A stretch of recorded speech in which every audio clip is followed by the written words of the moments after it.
attachments, even after understanding so many instructions on this matter. It is also an offense to be inattentive while chanting. Every devotee who claims to be a Vaishnava must guard against these offenses in order to quickly achieve the desired success.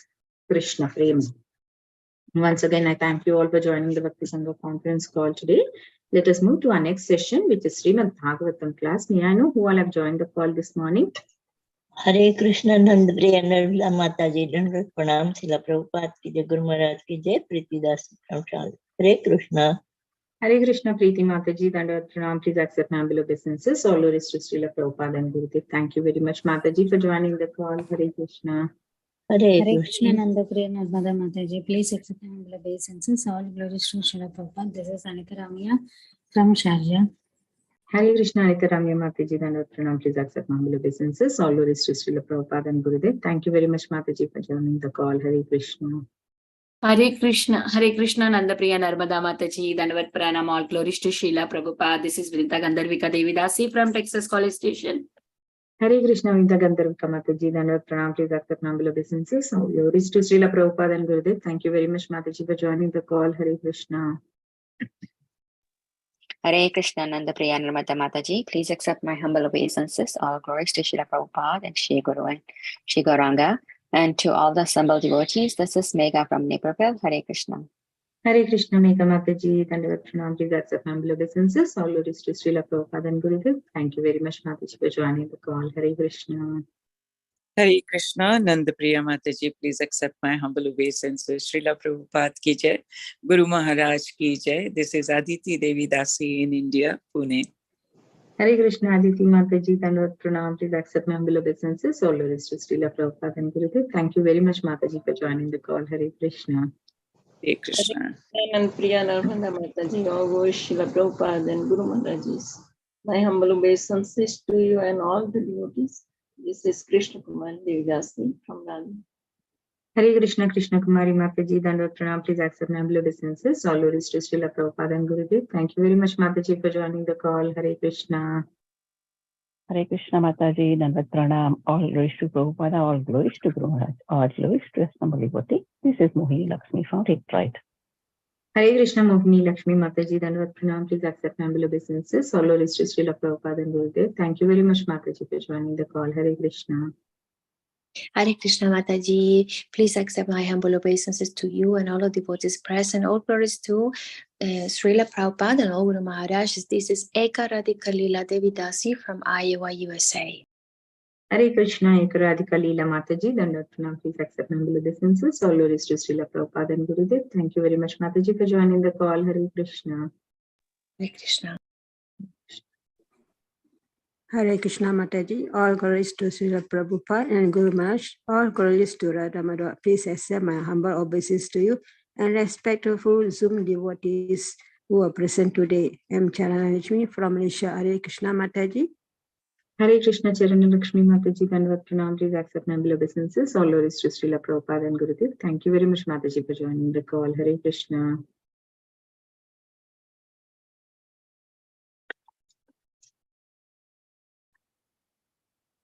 Hare Krishna Nandapriya Narmada Mataji, Dandavat Pranam to you and all Vaishnava. Srila Prabhupada, Srila Gurudev ki jai, Vrinda.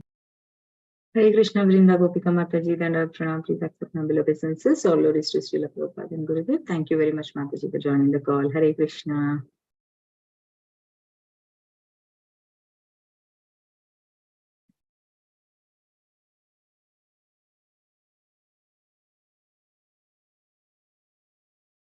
Hare Krishna, are there any other devotees who would like to introduce themselves?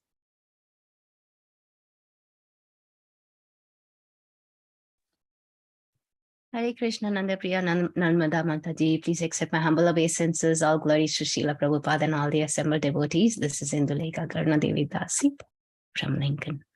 Hare Krishna, Induleka Karuna Mataji, Dandavat Pranam. Please accept my humble obeisances. All glories to Srila Prabhupada and Gurudev. Thank you very much, Mataji, for joining the call. Hare Krishna.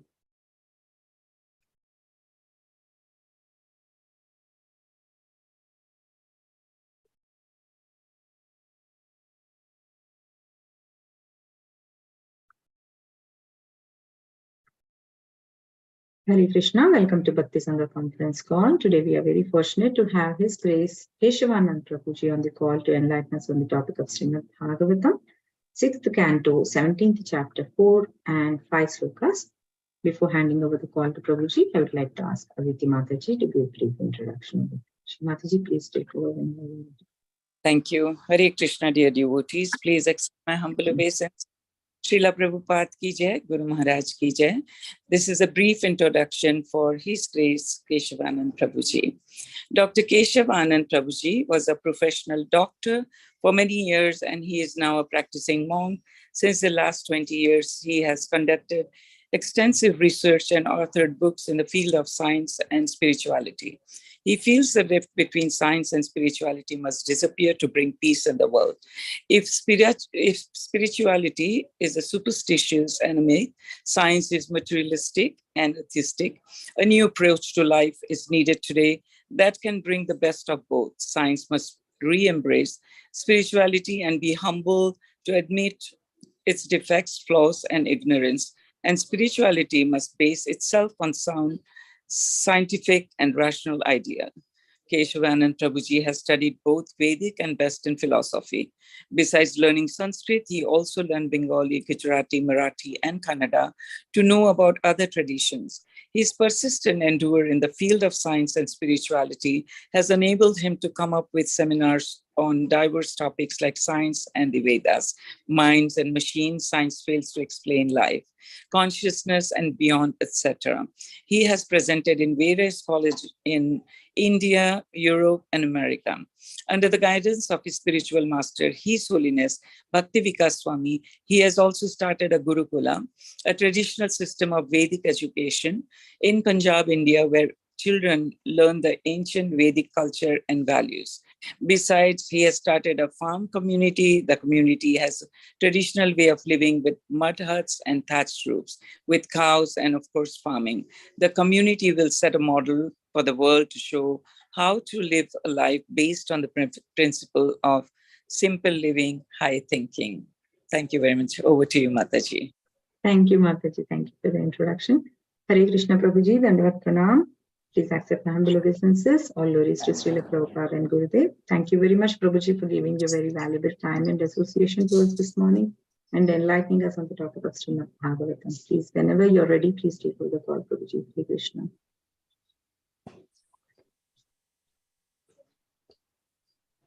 Dandavat Pranam. I'll just begin. Hare Krishna. Okay. I think we are discussing 6th canto, 17th chapter,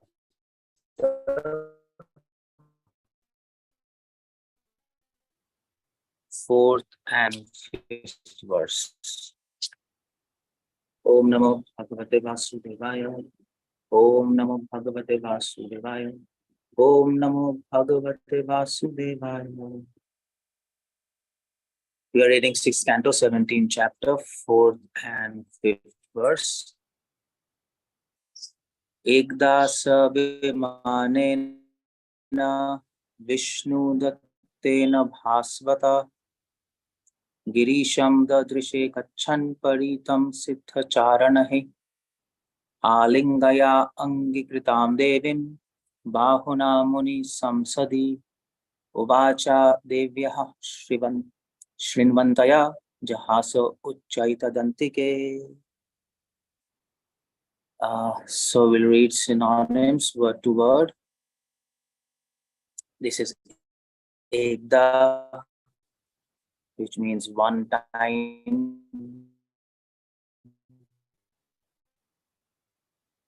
Saha means he, that is referring to King Chitraketu. Vimanena, with his airplane. Vishnu Tattena, given to him by Lord Vishnu. This plane was gifted to Chitraketu by Lord Vishnu himself. He was a devotee. Bhasvata, he saw. Kachan, going. Paritam Satcharanai, in inhabitants of Charan Lok. Alingya, embracing. Ankirtitam, sitting on his lap. Devim, his wife Parvati. Bahuna, with his arm.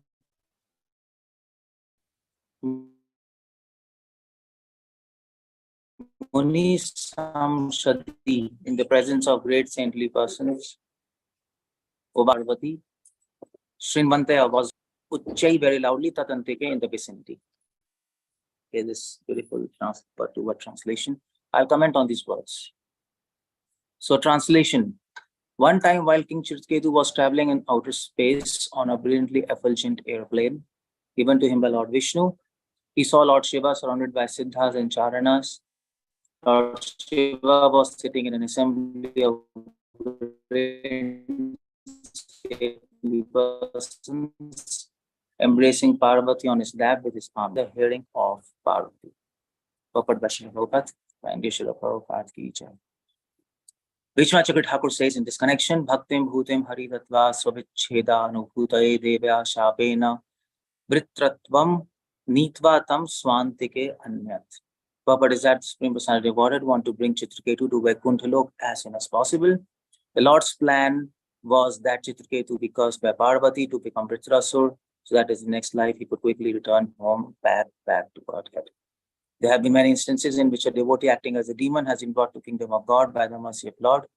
For Parvati to be embraced by Lord Shiva was natural in a relationship between husband and wife. This was nothing extraordinary for Chitraketu to see. Nonetheless, Chitraketu laughed loudly to see Lord Shiva in that situation, even though he should not have done so.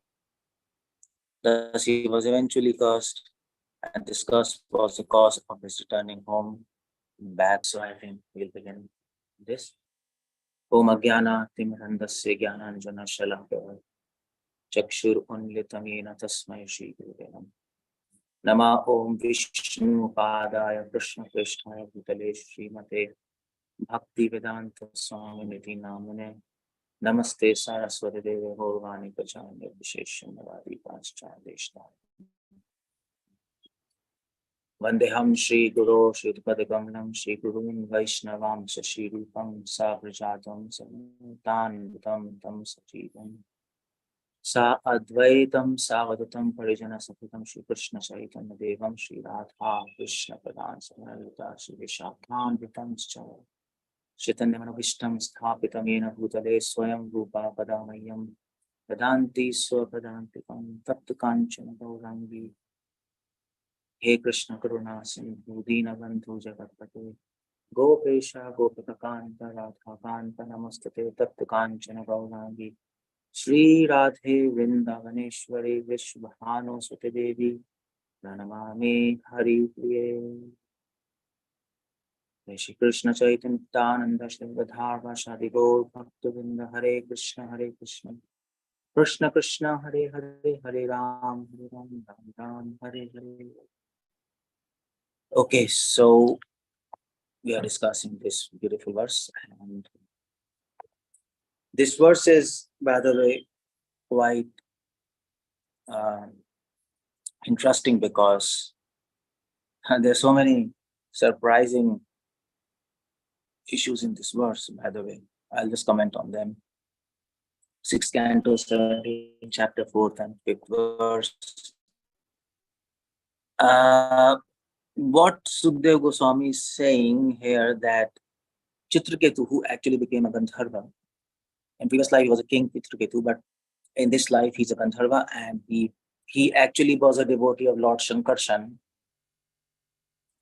and he was gifted Vishnu Dattena Bhasvata, it is said, Vimanena. He was sitting on an airplane, Vishnu Dattena, which was given to him by Lord Vishnu. Now, what does that mean? That means that Chitraketu was a devotee of Lord and a pure devotee, because he's being favored by the Lord. He's being gifted this beautiful airplane. Why? Because he was a Gandharva and he wanted to travel all around the universe and sing the glories of the Supreme Personality of Godhead. So this is important to know, that he was favored by Lord Vishnu. And he was also friend of Lord Shiva. Girisham Dadrishegachan. He had a friendly relationship with Lord Shiva because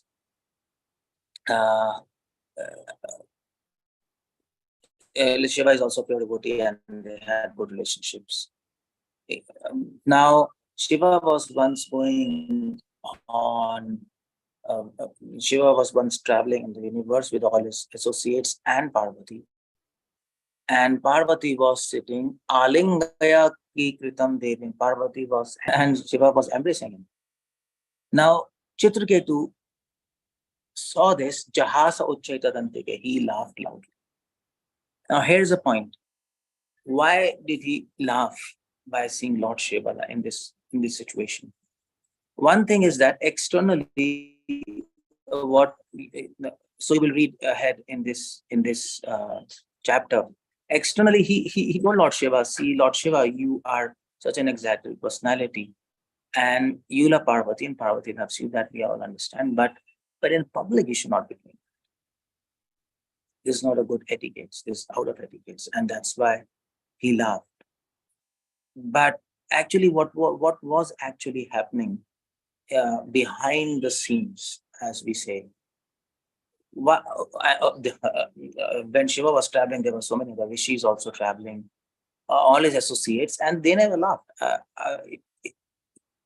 It might have been a usual scene, Shiva sitting with Parvati. It's not an unusual scene, because otherwise all the associates might have been also be surprised what's happening today to Lord Shiva. So nobody laughed, but when he saw, he laughed. What was happening? There were two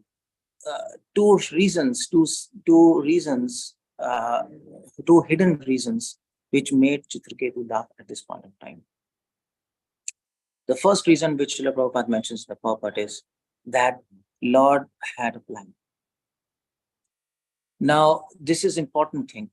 When I told Chitraketu is favored by the Lord because he has got this plane, Vishnu, by Vishnu. He has got Vishnu Tena Bhaspata, very effulgent plane by Lord Vishnu. He's being favored by Lord Vishnu. And we should understand that when Lord favors, we should understand how we can't understand both ways. That when Lord favors, nobody can understand how he is favoring his devotee. It's impossible to understand. Lord wants, through his favors, he wants us to become disentangled from this material world and go back to spiritual world. But how he executes his favor, that's a mystery to everyone. In fact, Bhagavatam repeatedly uses stories, and Lord is doing something which externally seems very bad sometimes. Apichet Sudhuracha. Just like Jai Vijay. Jai Vijay was cursed by these Sanat Kumar.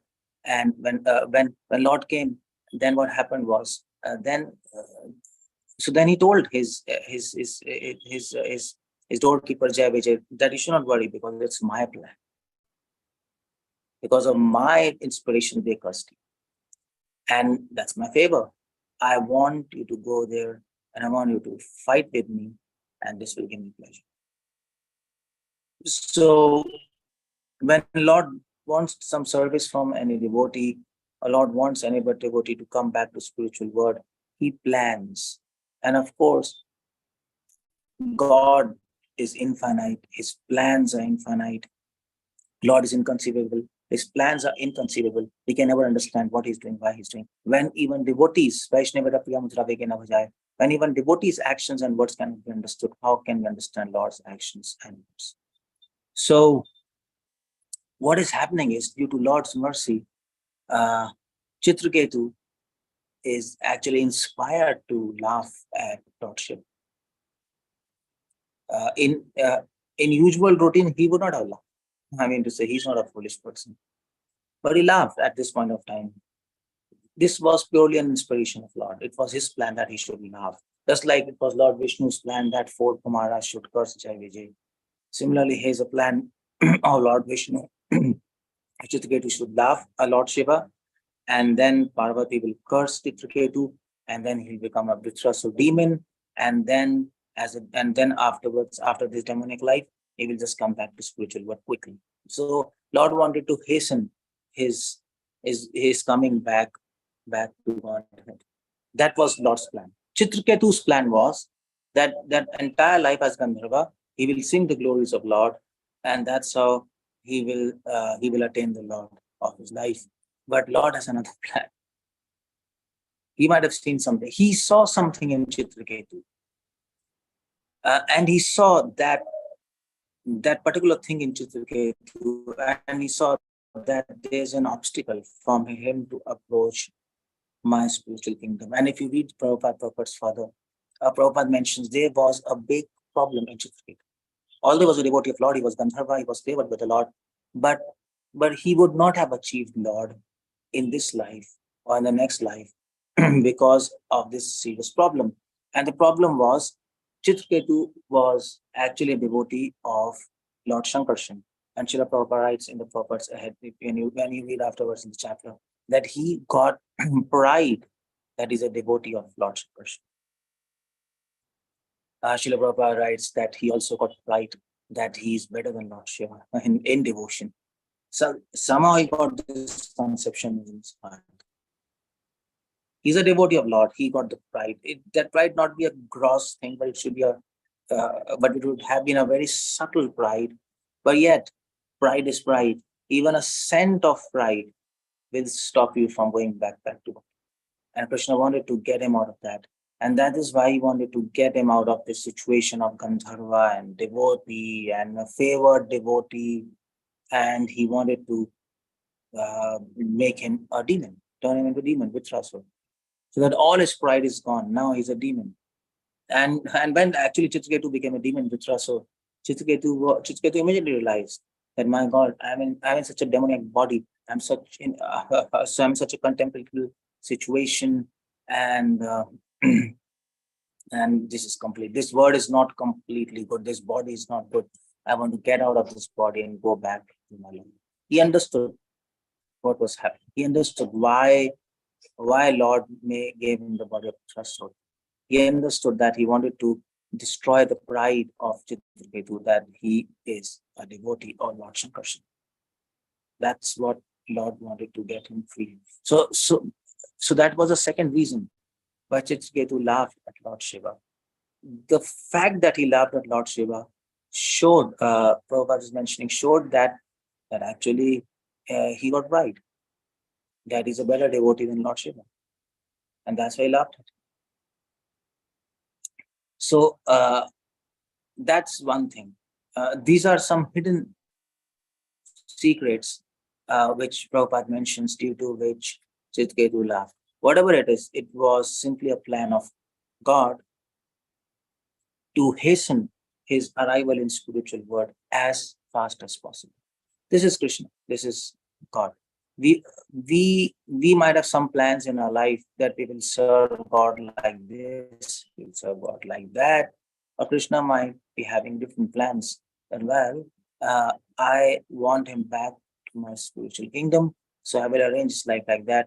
I will get him cursed. I will get him defamed in this world, and that's how this devotee will not want to stay in this world, and then he will come back to me as quickly as possible. There was one saint in Maharashtra, Tukaram, and Tukaram he was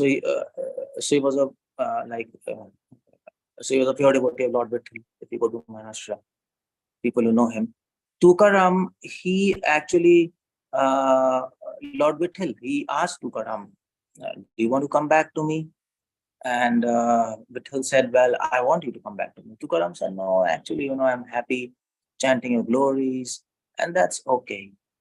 So Lord Vitthal said, but Lord Vitthal could not stay without him. And that's why he arranged a famine in his city. So there was a famine in Maharashtra, and people were dying, and there was no food to eat, and Tukaram was completely frustrated. And then Tukaram prayed to Lord Vitthal, Lord Vitthal, I want to come back to you. This is complete nonsense. I can't see the suffering of people. And the Lord Vitthal said, okay, well, if you're asking me to come back to me, okay, I'll fulfill your desire. So that's how Lord arranged for him, that he develops a desire to come back to the spiritual world.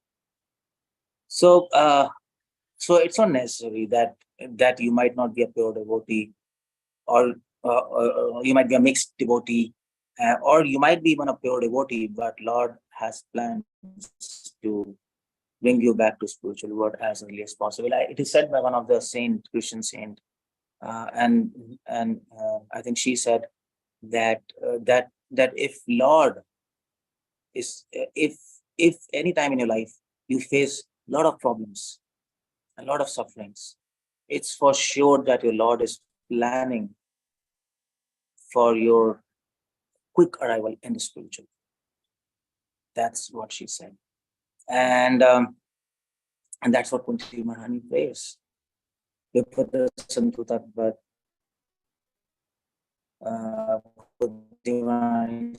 Says, let those sufferings come back again and again and again and again, so that we can see your lotus face, oh my Lord Krishna. Now that sufferings are over, now that battle is over, Kurukshetra, the battle of Kurukshetra, now you're going back to Dwarka. I want that the battle should continue, or some other problem should be there, so that you stay with us. That's a devotee. So we should always remember, the Lord's favor comes in ways with comprehension. We might think Lord's favor is will come in a way that we'll be happy, we'll be peaceful. It's not him as a gift of an airplane, and then Lord's favor came to him as a curse from Parvati. And in fact, Chitraketu gladly accepted that curse. He didn't retaliate, and Lord Shiva praised that, oh, Chitraketu, he didn't retaliate because he's a devotee. Lord Chitraketu could understand that this is a plan of Lord. Immediately after Parvati cursed, and he accepted. He said, well, if this is a will of Lord, I gladly accept. So to unite our will in God's will, that is devotion. That might be difficult because sometimes we want something, and when it doesn't happen, we are completely disturbed. And that shows that we don't understand who is God, and we don't understand his workings. And we don't accept his will. One thing is to accept his will forcefully. Another thing is to accept his will gladly. Chitraketu did that. So that's one very beautiful point in this purport. And Prabhupada writes, there have been many instances in which a devotee acting as a demon has been brought to kingdom of God by the mercy of Lord. Jai Vijay. For 3 lives, Vishnu said, either you accept 7 lives as a devotee or 3 lives as a demon. Jai Vijay could completely understand that this curse from these 4 Kumaras is definitely a plan of Lord, because in Vaikuntha nobody curses and nobody becomes happy. And 4 Kumaras, they are perfect devotees, and Vaishnav, they curse. Of course, Vaishnav, that curse the doorkeeper of Lord Vishnu. It's crazy. Doesn't make any sense. So Lord inspired them, and Jai Vijay understood. And that is why Jai Vijay said, okay, fine, we want to become 3 lives demons, because 7 lives devotees will be stuck up in this material world. 3 life demons, we are coming back to you. That's the whole idea.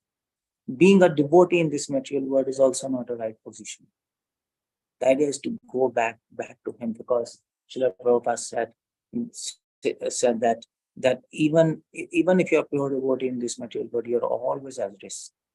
You're always at risk that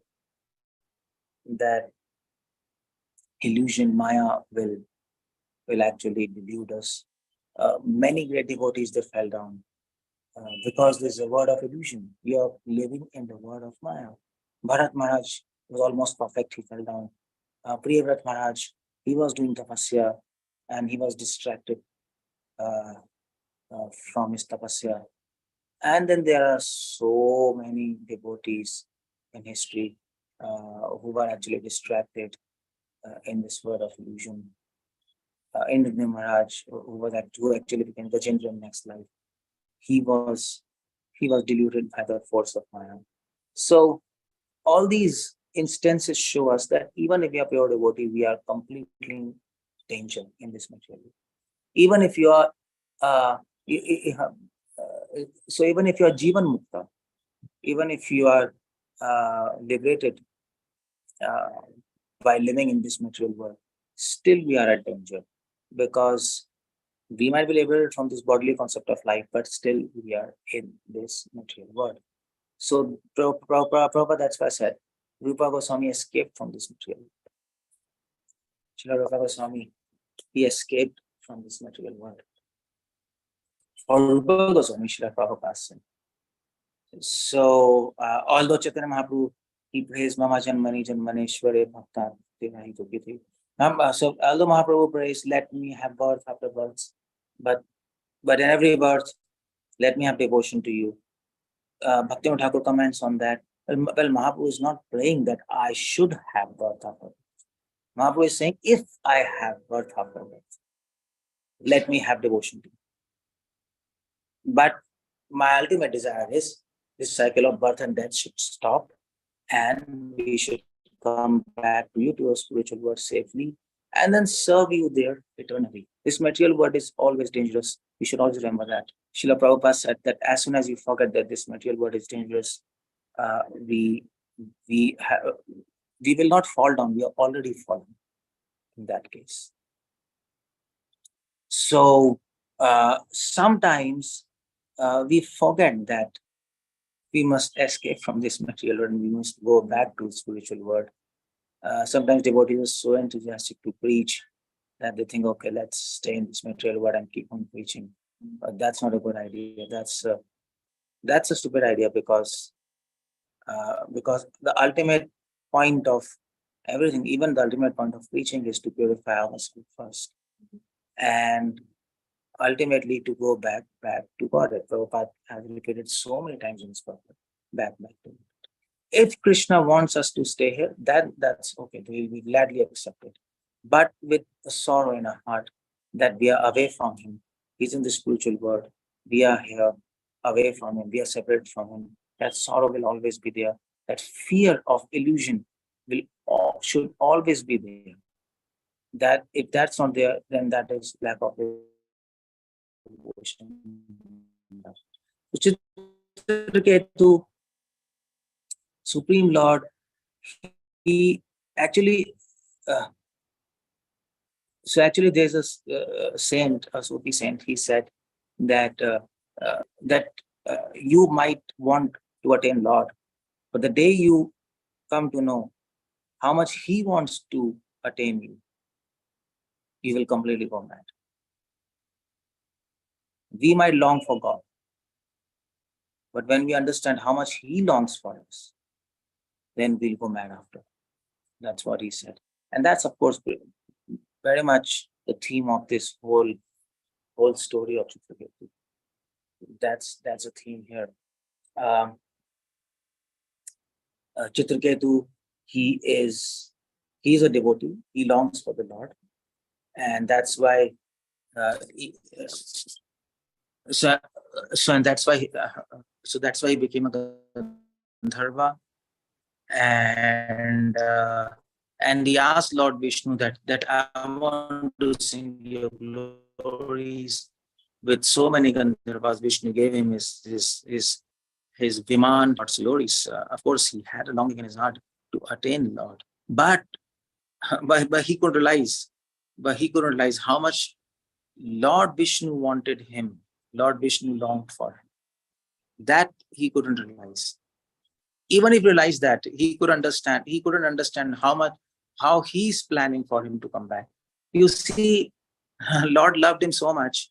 Lord wanted him to come back immediately to him. There is a concept in Sri Sampradaya, which is called as so Ramanacharya gives this concept of liberation, and he says of all liberated devotees, who after liberation, there are two kinds of devotees. One type of devotees who wants liberation. Another type of devotees who wants liberation now at this moment, and that is called as mumukshu, who wants liberation now and at this moment. So and the first type of devotee wants liberation and he leaves everything up to Lord. Lord, if you want to give us liberation, that's okay. But another second type of devotee, which is more advanced, he wants liberation now. At this moment, he wants to unite with Lord now. He cannot stay without Lord. And seeing the longing of the devotee, how much Lord longs for him, if this is a position, this was the position of actually Chitraketu. He wanted to fulfill his desire. Krishna wanted to fulfill his desire more than what he desired. That's the whole point. A child might love the mother, but the child can never understand or imagine how much the mother loves him. They can never imagine. And so when the child grows up and when they have their own children, then they understand, oh, actually, how much parents love us. So we can't imagine how much God loves us. We can't imagine how much God wants us to get liberated. That is why Lord is taking so many incarnations to rescue us from our unfortunate position in this material world. And he sends so many saints so that we come back to him. That is what Krishna is. And this is a proof that he wants us badly back home, back to order, because he knows that only in that condition we'll be happy. There's no other way. And the amount of planning we do to go back to Godhead, Krishna is planning 100x times more than how much we are planning. So Krishna wanted him to come back, and Krishna saw the best way for Chitraketu to come back is get him cursed. Chitraketu would not have even imagined in his wildest dream that that's the best way. Chitraketu, in his mind, he was saying the best way to go back to Godhead is to become Gandharva and sing the songs and actually please the Lord 24 hours as Gandharva, travel in the whole universe and sing the glories of Lord. In his mind, that was the best way. Just like we think the best way to go back to Godhead is preaching and preach to the entire world, and then we can go back to Godhead. We'll get his favor. Yeah, of course, preaching is the best thing you can do. That's the best activity you can offer to Krishna, to Lord Chaitanya Mahaprabhu. But how God plans, when you preach, Lord will decide, okay, this is a good devotee, I want him back in my spiritual world. And then what Lord does, that's fill in the blanks. Nobody can even imagine. Chitraketu would not even imagine in his wildest dream that he'll get cursed by Parvati and he'll become a demon. Who can imagine? I mean, to say we all devotees, we can't even imagine that whole life we are practicing Krishna consciousness, and the result of practicing Krishna consciousness is that we get cursed by somebody and we become a demon in the next life. Come on. If somebody tells us, we'll not even like to think about this proposal, what to even accept this proposal. A Lord thought about this plan, and he thought, okay, this is the best way. So he did that. So that's the whole point. If we want Krishna badly in our hearts, then Lord will devise mysterious plans for us, which will be inconceivable to us, which might be little troublesome for us. Becoming a demon is not at all good. Chitraketu, when he became Vritrasur, he got an irrepressible urge, irrepressible desire to eat meat. He couldn't hold himself.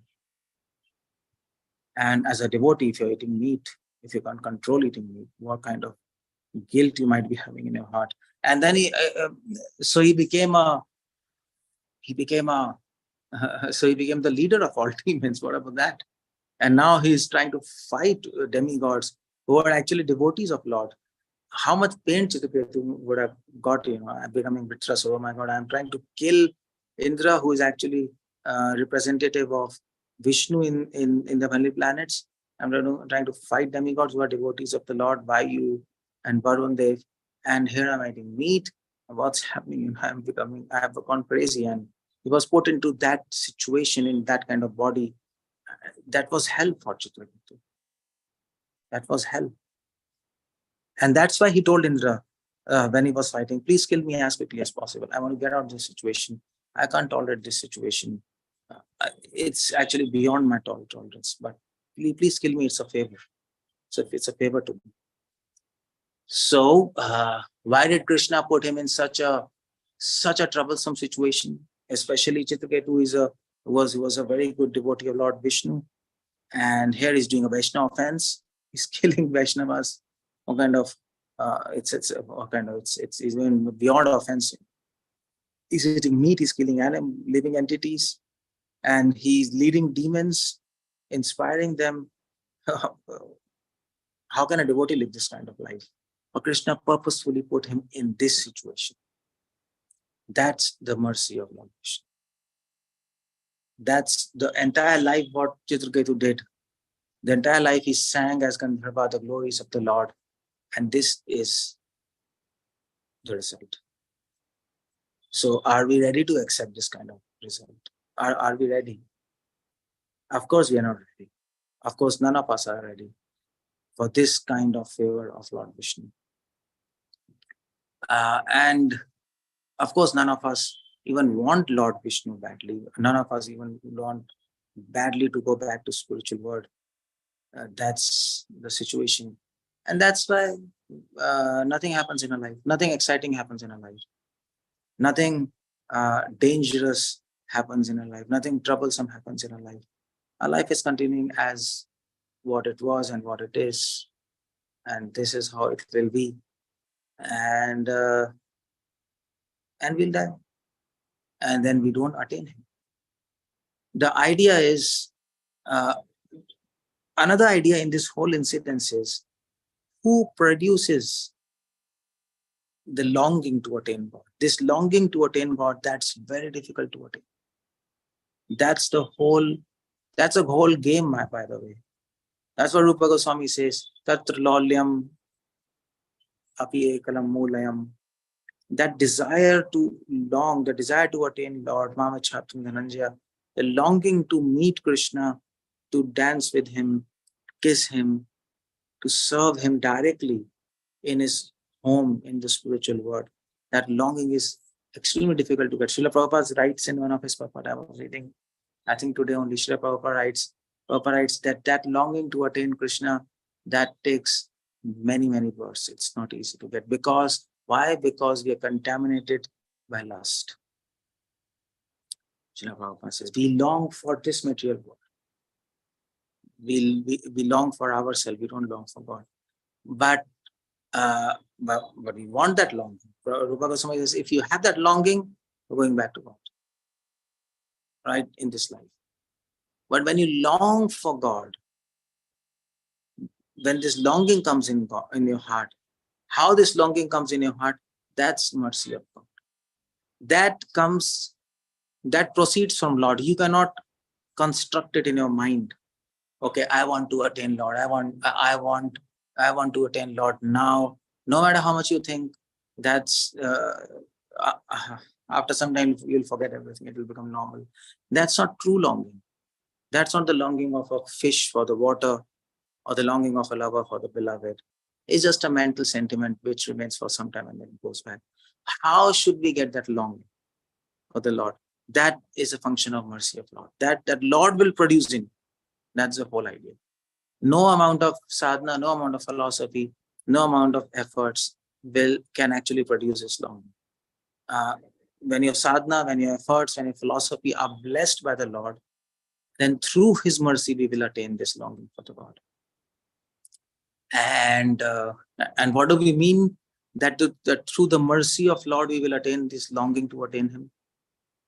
What do we mean by that? Is there any magic? Krishna will say, okay, fine, now I will give you the longing to attain me. That's not how it happens. It's not magic. Of course, component of some,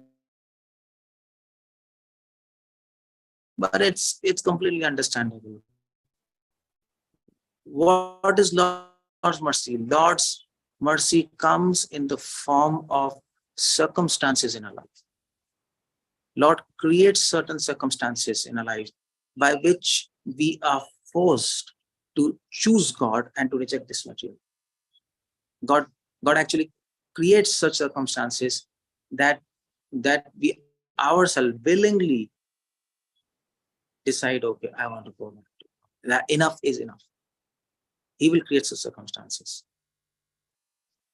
And what kind of those circumstances will be? Will those circumstances will be happy or sad and troublesome? Of course, they'll be sad and troublesome, because only in troubles you will say, enough is enough. I don't want this material world.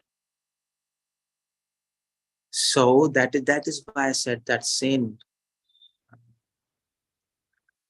a Christian saint, she said, if Lord favors you, if Lord is planning for you to come back to him, the first thing that will happen in your life is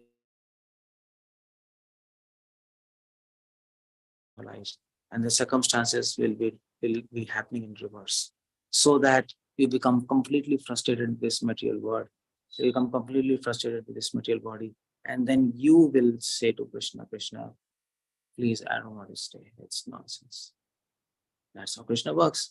So that's the mercy. So Krishna creates circumstances in lives of devotees, and those circumstances shapes the heart of devotees and shapes the sentiments of devotees in a way where the devotee will start having a desire to attain him. And that is why so that is one of the name of Lord Vishnu. In Vishnu Sahasranam is Neta. He's a perfect leader. Today we were reading Vishnu Suti. One of the names Bhishma said in the first verse of Vishnu Suti is Satvata Pungave Pipam Bhagavati Satvata Pungave Pungave. One of the name of Krishna is Satvata Pungave. Satvat means devotees who walk on the path of truth, means lead. Who leads humans? Which humans? Devotees. Who leads his devotees to his final destination. How he leads? Through his mercy. What is his mercy? His mercy is his planning for his devotee to create certain circumstances according to his psychology, according to his personality, according to his attachments to this material world, according to his doubts in his heart or convictions in his heart, to create certain circumstances by which the devotee will become completely detached and completely frustrated with this material world. This material world is a piece of shit. It is nonsense. Mahaprabhu says it's a stool of pit. It's a stool of pit. That's what Krishna will make us get convinced about this material. His body is a bag of stool with 9 holes. We will get convinced, no problem. If we are not convinced yet, Krishna will do something. Krishna will.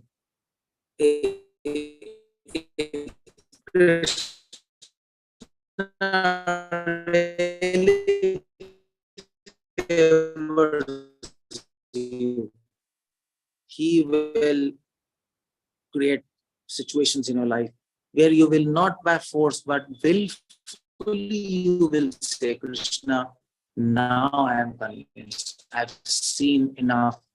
Now I am convinced this is nonsense. That's what Krishna does. That is his favor.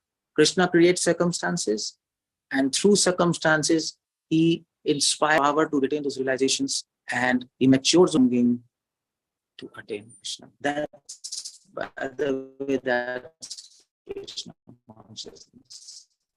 Krishna consciousness and devotion is nothing but love of God. And love of God is nothing but when the devotee longs for Krishna,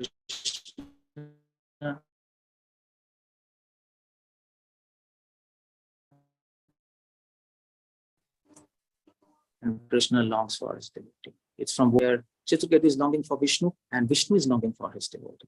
And that's why Vishnu gave him this beautiful plane. Vishnu actually gave him this beautiful curse, if you see from that situation. And he's back to Godhead. You have to somehow, by chanting, by hearing, by preaching, whatever we are doing in life, whatever Krishna conscious activity we are doing, the ultimate result should be, we should have the desire to meet God. Srila Prabhupada says in one of his lectures, we should have desire to meet Krishna. face to face. That's what Srila Prabhupada says. We want to meet him face to face. One of the Sufi saints, he said, I want to kiss my Lord in a poetic fashion. He says. In the Song of Solomon's in Bible, it is said, so it is said, and becomes bride. All religions, I'm giving examples of all religions, the aim and object of all is to get this one desire. That's what Rupa Goswami says, Tatra Laulyam Api Mulyam Ekam. If you want Krishna, there's just one price. It's a whole price. But Janma Koti Sukha will not come so. First step one is you have to understand that the aim of your practices of Krishna consciousness, Shravana and Kirtan, is to develop this want, develop this desire, develop this longing, develop this urge to attain him. That is the whole point. And why I'm telling this is because we can practice Shravanam Kirtanam entire life with no clue at all that the aim of Shravanam Kirtanam is to develop this desire. Absolutely no clue. And even if we have some kind of clue that the aim of our practice is to develop this desire to attain the Lord, devotees don't have the technique, right technique to do it, so that they can really develop this longing to attain. Desires don't simply so first of all, to attain him. Second of all, if they have a clue, they don't have a right technique.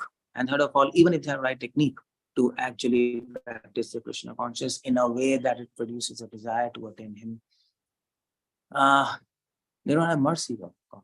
That mercy comes with patience, a lot of perseverance, a lot of determination, a lot of commitment to this process, and a lot of enthusiasm and encouragement, and not getting depressed along the way, because the journey is to back to God is not actually full of roses, but it's full of troubles all along, and it's very easy to get depressed. But if we can continue, then we are blessed by the mercy of Lord, and then we can get this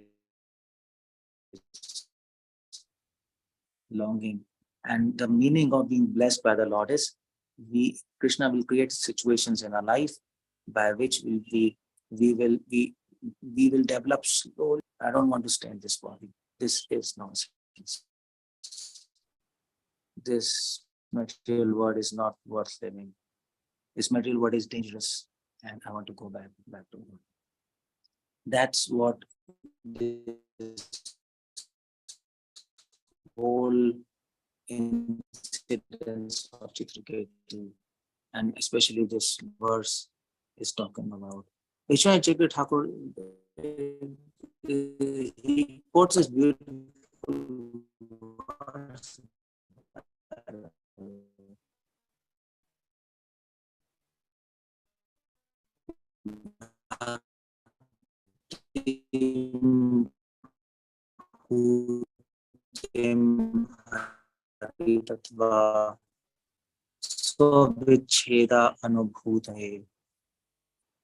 This is a beautiful verse. Bhaktem bhutem hari tattva. Hari tattva.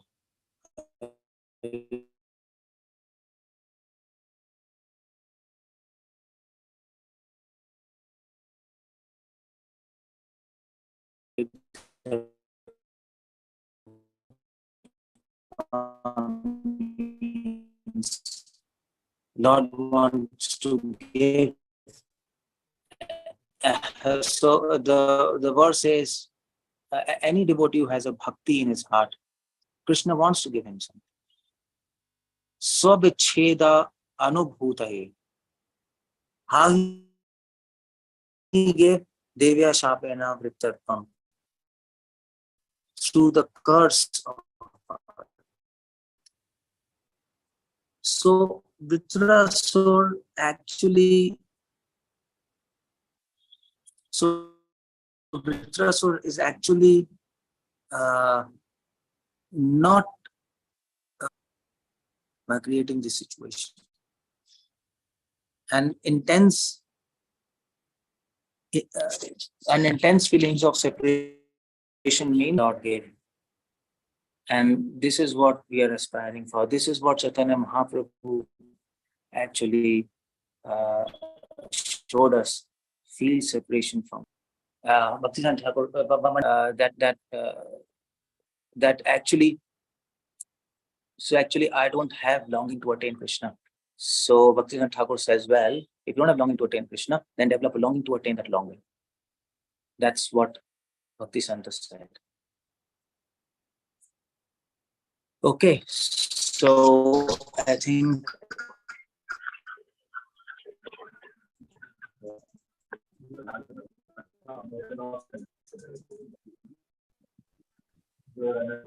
I think I'll end up here. Any questions, anything anyone wants to ask, you can ask. Hare Krishna, Prabhuji. Thank you so much, Prabhuji, for such a beautiful class. I don't see your video. Yeah. Thank you so much, Prabhuji, for such a wonderful, insightful class. So it's really helps us understand that Krishna is longing for us to bring us back to Him. Hare Krishna. Yeah. So devotee Anuradha Mataji, please go ahead. Hare Krishna, Prabhuji, Dandavat Pranam, goes to Srila Prabhupada. Can you hear me, Prabhu? Yeah, I can hear you. Yeah, Prabhu, your voice was breaking a lot, so a few things I missed out. So, Prabhu, first thing, as you're saying that this desire to go. Can you wait? So can you please hold? I'll just connect to the front. Yes, Prabhu. Somebody would just wait. Yeah, आपसे जुड़ा हुआ है.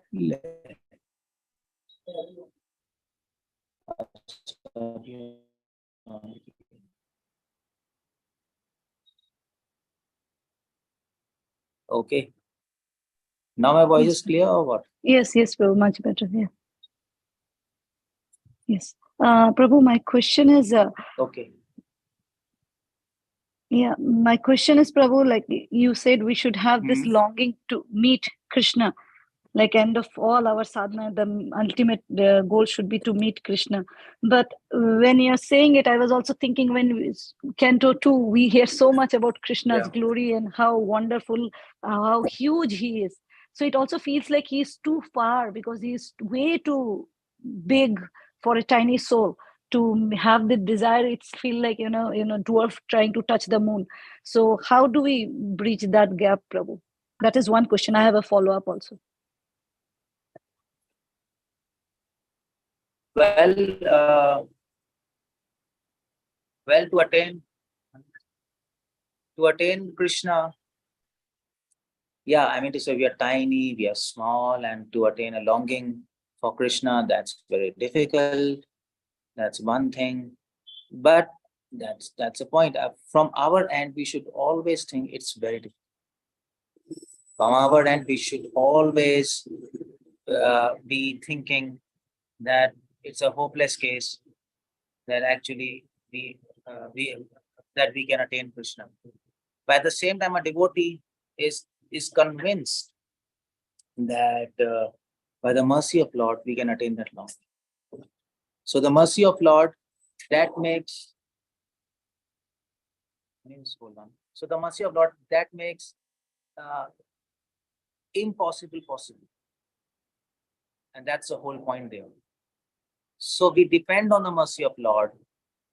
And that's how we are convinced that we can attain the longing of Him.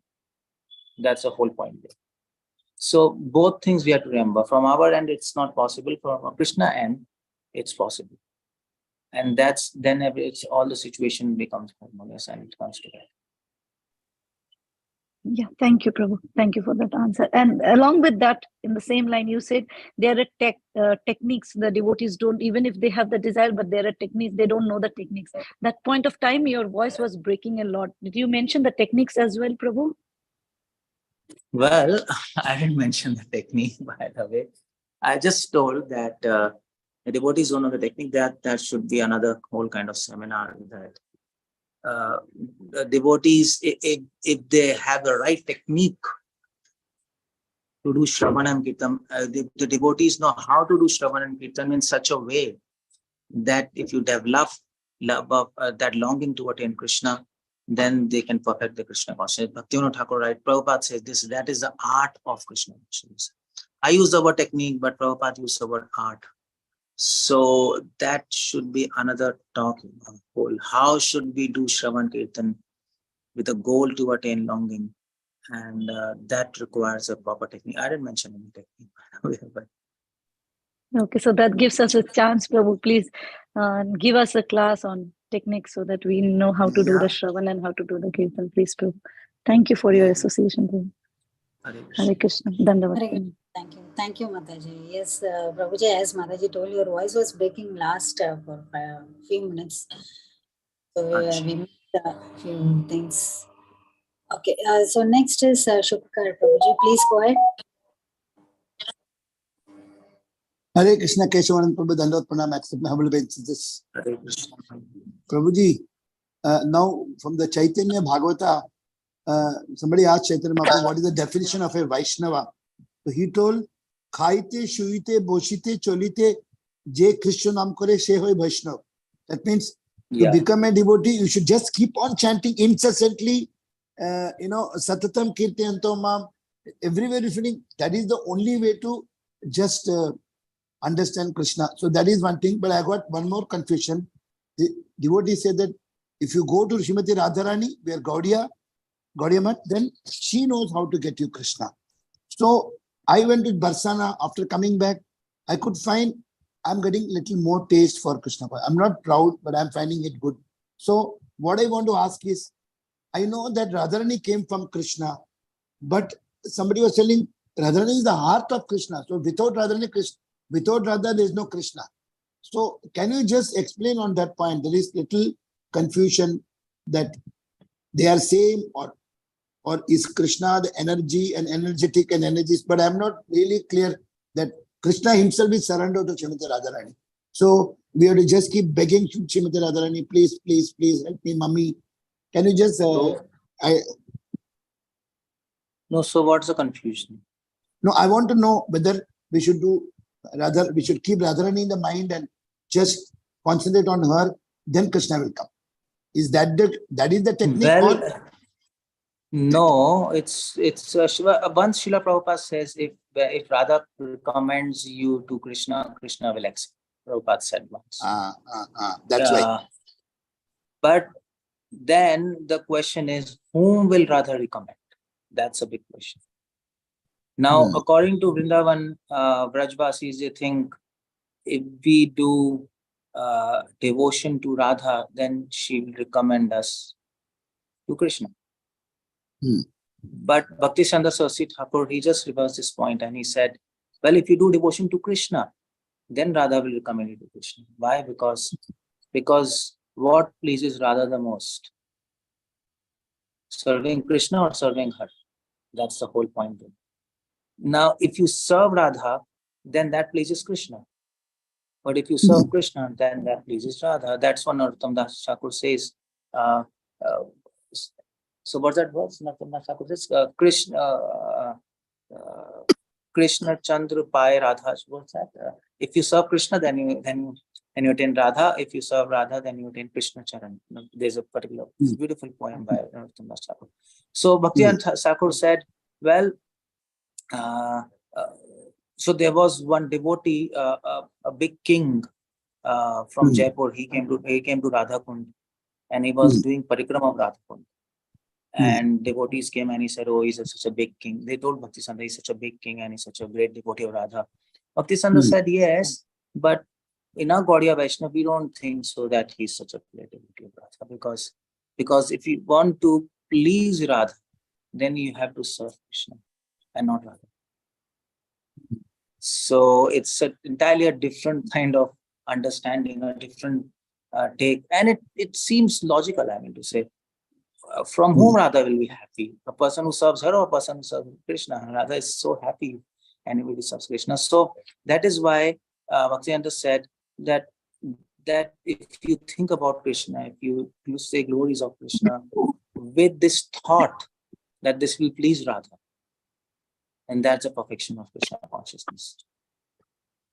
The idea is if you become attached to Krishna, then Radha is much more pleased, and then he will recommend us to Krishna. That's how it goes. And that's what all the devotees who are actually surrendered to Radha, all our Goswamis are Manjaris and Gopis, and what they're doing, simply glorifying Krishna. They are not always saying Radhe Radhe. They are not saying, although we can say Radhe, that's okay. But all the Goswamis are completely focused on Krishna. Goswamis have written many poems on the glories of Radha also. That's okay. Srila Prabhupada, actually one devotee asked Prabhupada, Radha is so important. I am in Vrindavan and Radha is so important, and without Radha you can't attain Krishna. And he was writing so much. Then Prabhupada wrote him back, without Krishna, Radha is an ordinary girl. First understand. Yeah. So that's our whole point, these things are there, but we are not too quick to go to that platform. We have to work on the foundational level, and then automatically things happen. That's the whole story. I think, Prabhu, in short, if we keep chanting nicely, that's enough. Both Radha Krishna included. Just keep chanting it. Yeah. Hare Krishna is a good way to do things. Hare Krishna. Yeah. That's the point. Yeah. Thank you, Prabhu. Thank you very much, Prabhu. Hare Krishna, Prabhu. Hare Krishna. Megha Mataji, please go ahead. Hare Krishna, Prabhuji. Please accept my humble obeisances. All glory to Srila Prabhupada and Shri Guru and Shri Gauranga. Prabhuji, wonderful class. I just love the point that you said that, when Krishna's mercy happens, that is when one can feel this longing to go back to Krishna. And that is by these different, circumstances that Krishna puts us through, where, there's distresses and everything in a person's life when they actually find that enough is enough, and that is when they develop this longing. Otherwise, you can do lots of sadhana and everything. We see so many people doing so much sadhana, but then they don't have this longing to go back to Krishna. They're doing everything, but that longing is not there, and that's really important when you said that. It's when Krishna's mercy happens. So when this Krishna's mercy happens in a person's life, that they develop this conviction that there's nothing in this world for me. So we also hear on the contrary that a devotee is happy even in this material world, and they're not supposed to feel that they want to go back in the spiritual world to serve Radha and Krishna. So I see a little conflict there. If you can just clear up that confusion, Prabhuji, for me, that would be great. Thank you. Yeah, devotee are very happy to serve the Lord in this material world. You see, I like to put it like this. When you take a person, any human, the emotions are not just one emotion. They're very complex. Human personality is a complex personality, and we have a lot of emotions. It's all mixed. It's not just one emotion. So devotees are happy to serve him in this material, but at the same time, devotees are very sad that they're separated from the Lord. Because how do you define love if you don't? So if you are not experiencing any sorrow without your beloved, if that's not happening, then that's not love, of course. So it's a mixed feeling of happiness, and sometimes devotees might sing songs where they're expressing only their happiness, that my Lord, I'm so happy here serving you in your service. Sometimes they sing songs where they express only sorrow that we are separated from you. Just like Chaitanya Mahaprabhu Ante Leela, he's expressing his sorrow, without you, my Lord, what should I do in this material world? I can't live even a moment. Sometimes devotees expressing these songs, both feelings. So there's a feeling of happiness, there's a feeling of sadness, there's a feeling of fear. Also, if you read Chaitanya Charitamrita Leela, you'll see all these play of emotions in the heart. By the way, that's Krishna consciousness. That's called rasa. This mixture of emotions is called rasa. There's the feeling of fear that I might lose this devotion in this material world. Mahaprabhu says there's a feeling of envy also, by the way. although we don't talk about spiritual envy, but there is something called as spiritual envy. If you read Chaitanya Charitamrita, there's a feeling of hate also, hate for oneself, that so many lifetimes I didn't serve my Lord, and I'm doing so many offenses. It's a mixture. When all these feelings mix, then that is called rasa, which Krishna is trying to give us. The definition of rasa, which we have in our mind, is very superficial. We think rasa means happiness and peace, but that's not the point there. That's not the point. So the answer to your question is, it's all mixed. Devotees might not express those feelings.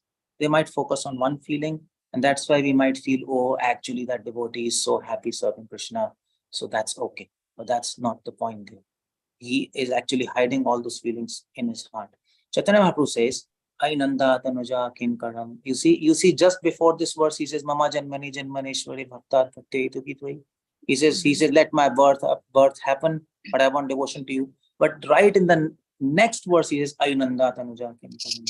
Oh my Lord, I'm drowning in this material ocean. Please pick me up and place me as a dust of your lotus feet.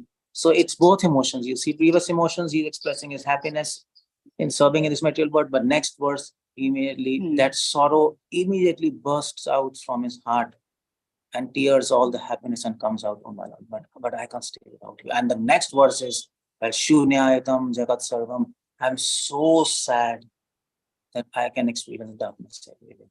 So Chaitanya Mahaprabhu's idea is that sorrow actually envelops all that happiness gradually as we advance in Krishna consciousness. And then that sorrow touches the heart of Krishna. And then Krishna develops a longing for us. Then he says, okay, I can't actually, I can't tolerate the sorrow of my devotee, and I want him back. And that's what happens. So does it clear your confusion? Yes, Prabhuji, thank you. It's all mixture, basically. It's not just one emotion. There's mixture of different feelings that happens, which is the rasa. That's how it forms the rasa, and that's what I understand. And the follow-up question is, so when one has these I guess this longing to attain Krishna, and understands and sees the hand of Krishna in every situation, obviously there's then lots of different things that happen in between in the life of a person, where they sometimes there's like lots of these aparads, and you become part of you start hanging, being with devotees, and then you hear aparads from different people about different devotees. So how do we, because obviously we need to have a simple heart. We can't just have longing for Krishna. We need to also try to develop those qualities that makes us dear to Krishna. So that is also a process, and due to our conditioning, sometimes it does take more than one lifetime. As you said, when we develop this longing, it's mercy of Krishna, and that is when we can go back in this lifetime to Krishna. But then this whole process that comes after that, because of our conditioning, how do we see, I'll tell you, I understood your question. Yeah, I got your point. Yeah. See, the point is, I'll tell you, it's you see, I'll tell you, actually, we require a dictionary, by the way. Because conditioning doesn't mean that we are bad, and liberation doesn't mean that we are good. Liberation means we are beyond conception of bad and good. Conditioning means that we are looking at a situation from a wrong perspective. That's conditioning. We are conditioned to our ideas, whether good or bad, both. And we are looking at the situation from a wrong perspective. And liberation means we are looking at the situation from the perspective of God, and not from the perspective of goodness and badness. How Krishna sees the situation, if we see the situation, that's liberation. And how we see the situation, or the society sees the situation, or our whole the conception we have developed according to culture, or what we see the situation, that's called conditioning. Now that should be very clear. So having said that, if you see the situation from Krishna's eyes, the situation might be if a devotee is not practicing Krishna consciousness nicely, and if he has some ulterior motives in Krishna consciousness, then he is not a good devotee.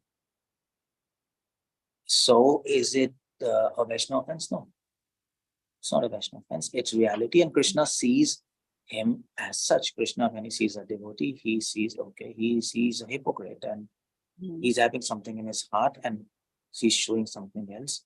And if you see that like this, then you're liberated. Then you don't get, then that's not a Vaishnava. Then, okay, it's a Vaishnava offense. We should not think about devotees like that. Well, that's reality. To remain in assumptions, that's called conditioning. We can remain in assumptions and be very happy. That can also happen. And we can always think good, but that's not the right thing. That's not the right thing. We are simply conditioned to our goodness then. So we should not worry about so much about Vaishnava Prad and so many bad qualities, this and that. Krishna says, just get over it and see the whole situation from my eyes. And then everything is good. No matter, from our angle, that might be bad because we had learned and we had like wired our brain, this is bad. But from Krishna angle, it's not. Krishna said to Arjuna, Arjuna, kill your guru. Arjuna said, it's bad. Arjuna said, all scripture says, no, nobody has killed their guru in the history. And Arjuna said to Krishna, Krishna, even you in your none of incarnation, you killed your guru. And you're asking me to kill guru, that's the worst sin we can do. That's the worst offense we can do. And if putting me in that situation, Krishna said, well, that's my opinion. So Arjuna was seeing from his situation, and that was really bad thing, really bad according to scriptures. But Krishna said, if you look from my perspective, then that's not bad, not good. That's what we do. That's reality. And that's called liberation. So devotees get disturbed because they're conditioned, because they think this is good, this is bad. So we should not think like that. What Krishna wants, how Krishna is seeing the situation, that's all. And if you can keep yourself in reality, you'll be happy, you'll be peaceful, you'll not be disturbed, and that's called liberation. That's all. So Srila Prabhupada said so many times, Srila Prabhupada said in his letters, when Prabhupada used to get information for his devotees, some devotees used to come and devotees used to say to Srila Prabhupada, that devotee has actually spoiled the center. He has actually spent so much thousands of dollars and wasted so much money. And Srila Prabhupada said he's lost. Prabhupada, he's lost, a nonsense devotee. So then what's happening, why? So, well, he wasted money and that's all. And he should be criticized. Well, why do you waste money of Krishna? He should be reprimanded, isn't it? We can't say, oh, he's a devotee and this. Well, you should be careful in service of God. That's all. And Guru can do that. It's the duty of Guru. He should do that. And that's okay. So you see, it's a whole rewiring of a brain we require. Liberation is something else. What we think, that's not liberation. And what we think, that's not conditioning. Generally, devotees take conditioning to be having bad qualities. And liberation means to have good qualities. That's what is a very superficial definition of what devotees think. Krishna says, Shubha, Ashubha, get over this. There's nothing good, nothing bad in Krishna consciousness. Nothing good, nothing bad. Whatever can be used in service of Krishna, whatever benefits Krishna, that's good. Yes. That we have to think. Okay. You got the point? Yes, got it. Thank you so much, Prabhuji. Hare Krishna, Dana Pranam. Hare Krishna. Hare Krishna. Hare Krishna, Shama Gauri Mataji. Unmute yourself, Mataji. Yeah, Hare Krishna, Prabhuji, Dandot Pranam, all Hare Krishna. Krishna. Hare Krishna. Very, very wonderful class, Prabhuji, and very different perspective. Like, how Chitraketu became demon, and that was like, beneficial for him. We cannot understand these things. Sometimes something happens in our life, and I don't know how come it gets beneficial for us. But Prabhuji, how to react to the situation when we are like completely broken down, and everything is like going against you. So what will you do? Yeah, sometimes this happens. Of course, it happens. Everything goes against. That's what somebody asked Prabhupada how to react. But Prabhupada said precaution is better than cure, and we have to make ourselves strong. That when the storm comes, we can resist it. If we are weak and storm comes, we'll be broken. So the best thing is we make ourselves strong, and we actually read Bhagavatam in this capacity. And rewire our brains and make strong. And actually the whole point is we get broken because we expect that everything will be happy, will be good. You see, we get that's how human mind works. If we expect, okay, yeah, we're practicing and everything will be good, and it doesn't happen good, oh my, and if we expect, okay, if we practice Krishna consciousness, I'm ready for anything, then the impact is less.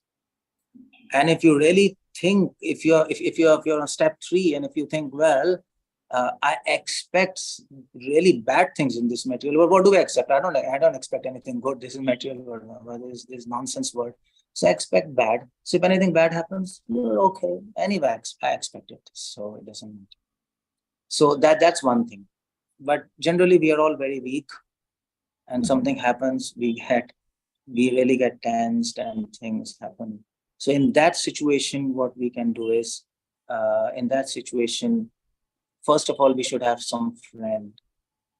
Vishwanath Chakravarti Thakur says, Guyama khyati prachyati. There, this principle comes. Guyama khyati prachyati. We should have a friend in whom we can confide, whom we can talk our details of life, and that friend should not be like us. That's the whole point. Otherwise, what did you say, Prabhu? Ram? I said Ram Milai Jodi Kandhai Kodi. One friend is blind, another friend is lame, both are like that, same, nothing doesn't help. We should have a friend who is more advanced than us, more realized, so that when things happen, we can discuss, and then we can actually bring our confidence. That's Vishwanath Thakur says, a devotee who doesn't have a friend like this, he will definitely have problems, and when problem comes, he'll break down. So that is why we have to search a good company, keep some friends like that, so that they're able to help, because they're more advanced, they're able to help us. And then we can, I also have friends, when we have some problems, we discuss and things happen. And another thing you can do is, best thing you can do is, anytime you have problems, we all have problems. Anytime we have problems in our life, just tell Krishna. He's in your heart. And that's the best thing. I tell you, that's my experience. You tell Krishna in your heart, Krishna, this is a problem. Please help me to get out of it. Please, at least, you can tell Krishna, Krishna, I don't want service from you. I don't want you to solve my problem. I don't want to give you tension. But please encourage my heart. And he will do that. He will do that. Automatically, all the confidence will come. And once confidence comes, solution follows. Any guides. So these things work. Right. Thank you so much, Prabhuji. Hari Om. Thank you so much, Prabhu. Thank you so much, Mataji, for that wonderful question. So in fact, it's necessary for every one of us. So to be strong, we should be strong in situations, and we should just pray to the Lord.